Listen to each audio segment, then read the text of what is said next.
Did you know if you come to the back side of Dome, come to this platform right here, you can jump from the very top all the way to the very bottom without taking any damage? Let's try it. Oh, no way I did it. And I've compiled many crazy tips just like this one all into this one video.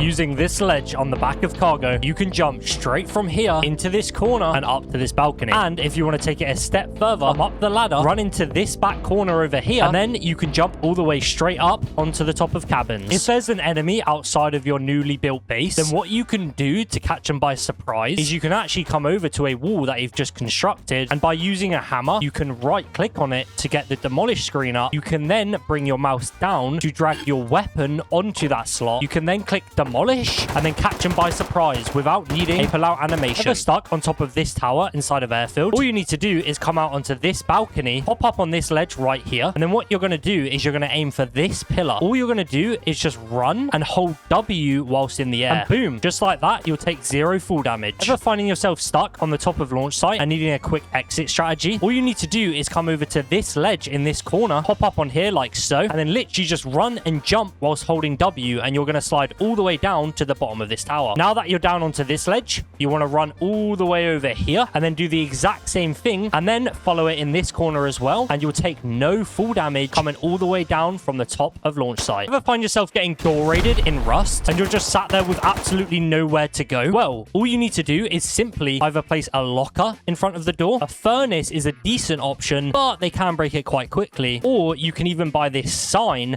that has about 300 HP and it will block the door completely from the raiders being able to get in. Want a quick way to get to the bottom of cargo without having to use any of the stairs? Well, all you're going to need to do is just come over to these ledges by the ladders, hop up on here, and then from here, you can jump straight onto the ladder like so. If you're about to go deep on a base and then they have their doors open like this and you see that they have a little bit of a jump up like so, what you can do is if their teammates are running in from behind you, you can quickly just place a ceiling to block them off, even if you do not have build priv. Here's an example of what I mean from a popular Rush YouTuber called Fast, who did this exact thing to go deep on a clan. On small oil rig, you can do insane jumps just like this by simply just getting a good run angle and then jumping over this ledge and then just landing on the floor right below you. Or you can even come over here and do it on the other side. They may look hard, but after a little bit of practice, I promise they're actually quite easy. A few more examples of this is even over here in this corner. You can jump down onto this pipe, get an angle on the main stairwell. You can then jump off the pipe down onto this floor. Go into the accessibility tab inside of the settings menu, come over here to the tree marker color and set it to this color. This will make it when you're farming at night, so you can actually see the X on the tree way easier. Find it annoying that every single time you're trying to soft side a wall, you have to either click or hold down the mouse button? Then simply just input this bind into the combat log, press enter, and then whenever you press the allocated key that you've assigned to the bind, you'll just automatically swing your tool against the wall. Tired of constantly just having to hold your shift key whilst running out in the open? Come into your combat log once again, input this command right here, change whatever you want the number or letter to be. In my case, I use U, press enter, and now whenever you press that key bind, you will not have to touch your keyboard or mouse at all. That way you can just run automatically. Just killed a player, animal, or scientist, but you want to check the HP of them. All you have to do is once again go into your combat log, type this command right here, press enter, and now whenever you press that keybind, it'll bring up all of the values inside of your combat log. Icons or text blocking your screen whilst you're ADSing. All you need to do is come into your settings under user interface, come over to hide text while in ADS, turn this as on, and now whenever you ADS, it'll go to the bottom of your screen. Most people know that in the gameplay tabs under physics, you should have max gib set to 0. Sometimes what it will still do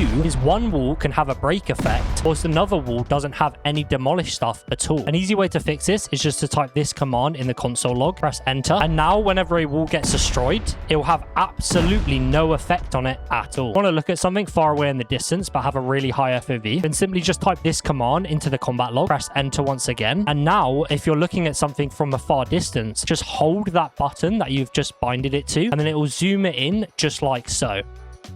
Have a pesky neighbor who keeps roof camping. But you notice that they have a mini parked up on their roof. But all you need is a bow and some flame arrows. And as long as you get a direct hit straight onto the minicopter, it will do roughly about 40 damage per hit. All you need to do is just make about 20 or less flame arrows. And then you can blow up the minicopter super easily. Did you know that you can stand on top of ladders just like this? So if you're ever trying to get into a compound, just wiggle up on top just like so. And then you can simply just jump over the compound walls super easily. Think you're getting door camped by somebody just right outside? Then what you can do is you can come inside of your base and you can block the player in by placing walls through your ceiling. This way, when you open the door, he's either going to be stuck in this little 1x1, or before he even opens it, he'll panic a little bit and then he'll try to break these walls to run away. And then you actually know that he's outside of your door. Want to loot a freshly killed player's armor set really quickly? All you need to do is hold your Alt key and your hover loot key at the same time, and then it'll put all of the armor onto your character. Don't have a hover loot keybind? Then come into the keybind section, scroll all the way down into the inventory tab, come here to hover loot, and then put this as whatever keybind you would like. This will then allow you to loot anyone just by holding this keybind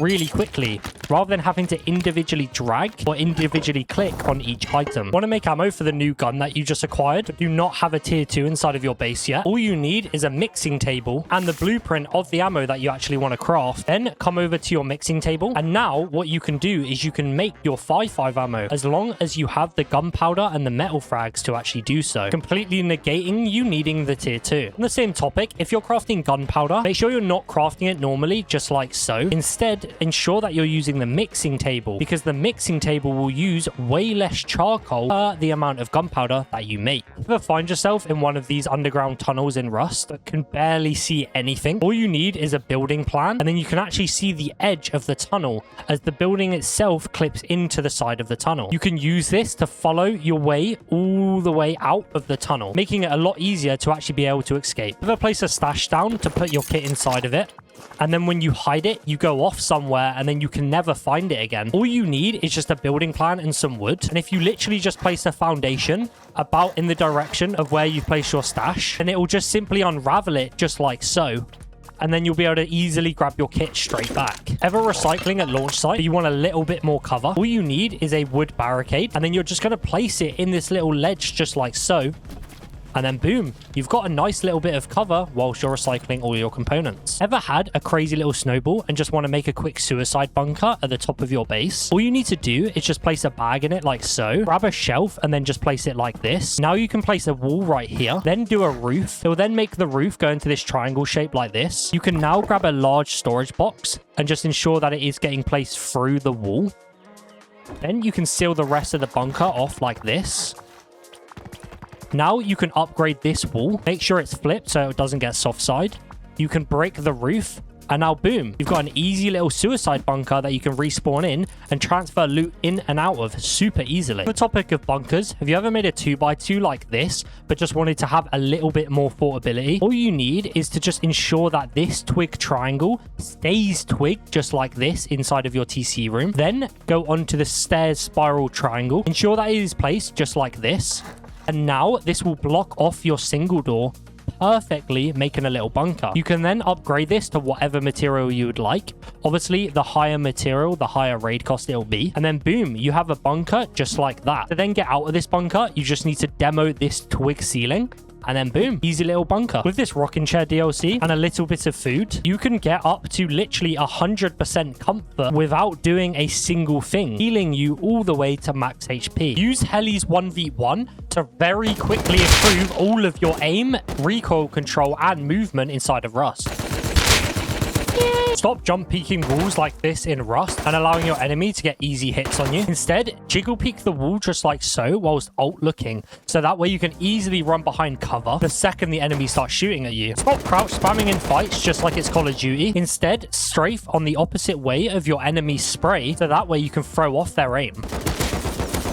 Just like so. Want to learn every recoil in Rust, but don't want to search up videos on it? Head over to your modded tab in Rust, search up ukn.gg, connect to the server. Now that you're in the server, head over to this aimbot tabs here. You can either click on flat or proc, doesn't really matter. Then in the top left corner, turn on pattern HUD. And now in the top right, you can see all of the spray patterns of the different weapons. And when you shoot, it will actually have the red dots on your screen to see where your aim is compared to the actual pattern. You can see my recoil control compared to the actual white pattern. Try this bind if you want your gun to look a bit skinnier. Some people like this as it gives a lot more of like a zoomed out effect and blocks your screen a lot less when ADSing. Personally though, I play with a value on true, so that way my gun's a bit more like fat, because I like when I ADS that the hollow and my just like normal scoped is a bit more thick. I personally think it allows me to control recoil a lot better in the game, but I mean, you know, just experiment with it. You can either do false for the skinny or true for the fat. Use this command here to change your actual in-game sensitivity to absolute perfection. The first value here, this 40, is your horizontal vertical sensitivity, and then this second value here, the 30, is your ADS sensitivity. If you see here, I play on 0.18 horizontal vert with a 0.158 ADS, and I play on 1600 DPI. So mess around with these two values to get your perfect sensitivity. Use this command right here to increase or decrease how fast your alt look snaps back to the center of the screen. The higher this value you set, the quicker it will snap back to the screen. As an example, if you play on headlerp 1000, when you alt look, it will instantly snap you back super quickly to the center of your screen. But if you play on something like headlerp 2, then it will have a lot more of a slow snap back to the center. I personally play on headlerp 7, as I think it's quite a good mix of being quick, but then also not being too quick, so I can't see anything when I'm snapping back to the center of my screen. Ever in a fight and are getting griefed by an animal, all you need to do is just jump up on a wall and it will run away from you. It does need to be a player wall, and it will make his AI think that you're too high for him to get, so then he'll decide to run away. This same logic can be applied with height. So if you just climb up on something and then you jump really high, he will also run away from you. Just do be careful though, as you do need to jump quite high off things. So something like this is high enough, but then probably something like this little rock is probably too low. When countering something like rig, ensure to take your tank off just a few seconds before you get up to the surface. This way you will make no tank audio for the people who are up in the moonpool room. With this as well, what I recommend, rather than just going up the ladder inside a moonpool room, you can actually just jump up on the side of the ledges like so. It's quite difficult with fins on, but you can get into the knack of swimming up to it, taking your fins off, and then just jumping straight up on the ledge. Just practice this, as it is a little bit difficult to get the timing of, but once you get it, it's way easier and way better for you than just climbing up the ladder like this. With this tip as well, it can be used for player boats. So rather than just doing the normal swim up and just entering their boat and then trying to kill them this way, instead what you can do is you can swim up, put on your hazmat, and then jump up the side to get a little quick peek on them. It's way better than actually just entering the boat, as if a player knows that you're underneath them, they're just going to sit up and just hold the boat seats. They will not expect you to jump up on any of the sides. You can do this practically anywhere on the boat as well. It doesn't just have to be the back. You can literally just get used to just climbing up like this. It's super easy to do, and it's super effective. Stop shooting at heavy pot players in the head and instead actually aim for the body, as it is way less hits to the body than what it is to the head. The headshots are 1, 2, 3, 4, 5, 6, 7, 8, 9, 10. Compare that to 1, 2, 3, 4, 5, 6, 7, 8 to the body. So yeah, definitely aim for the body over the head if they're full pot. Whilst we're on the topic of heavy pots in Rust, if you actually just wear only the heavy pot but not the body and legs, you actually don't take that much of a significant movement decrease. So if you have like a full Kevlar or a full just normal road sign kit, be sure to actually use the heavy pot quite a lot in fights, as your movement decrease actually isn't all that bad. In Rust, you can only hear a player's movement up until about 8 foundation squares. But if the character model is just jumping like so, then I can actually hear him for even more than about 8 foundation grids. So in other words, just be sure if you're trying to sneak up to a fight that you only run or just crouch rather than jumping like how he is. Whilst we're on the topic of just jumping and moving about in general, ensure that when you're using a bow fight to use the strafe strategy that I talked about earlier, where you can load your bow up and then run in a certain direction to try to strafe your opponent's shots. In addition to that, you can also jump and shoot with the bow if you time it correctly. These are really good tips just to get used to actually having good prim PvP. Now that we're on the last tip of the video, I want to show you guys such an important cool hidden keybind in Rust. This is an audio keybind, and what this does, this allows you to increase and decrease the audio with just one click of a button. Now, this here is the number or letter that you want to bind this keybind to. This 8 value, this 8 value, and then also this 8 value are the audio that you want to increase it to. And then this 2 value, this 2 value, and then this 2 value are the numbers that you want to decrease it to. So if you want your game audio to be set at 1, you change these 8 values. Or if you want your game audio to decrease to maybe 0.1, then you can change these ones to 0.1 as well. Alternatively as well, if you want to just do your master volume, not your game, you can do audio.master in both this one and this bit here. But I like to do my game over my master volume, so that's why I have it on audio.game. Then you want to press enter once you've got this command already. And now all you have to do is just press that keybind that you've assigned it to, and then boom, you'll get a pop-up on screen like this, where it has a red audio for when you increase it, and then when you click the same button again, it will have a blue when you decrease it, and it will let you know the value. And to know this is working, when you come into your audio tab, when you see game sounds here, you see how it says 0.2, and then I click it, goes to 0.8. Click it again, goes back to 0.2. Click it again, goes back to 0.8. And like I said, you can do the same thing for the master volume as well. Very, very simple, very cool.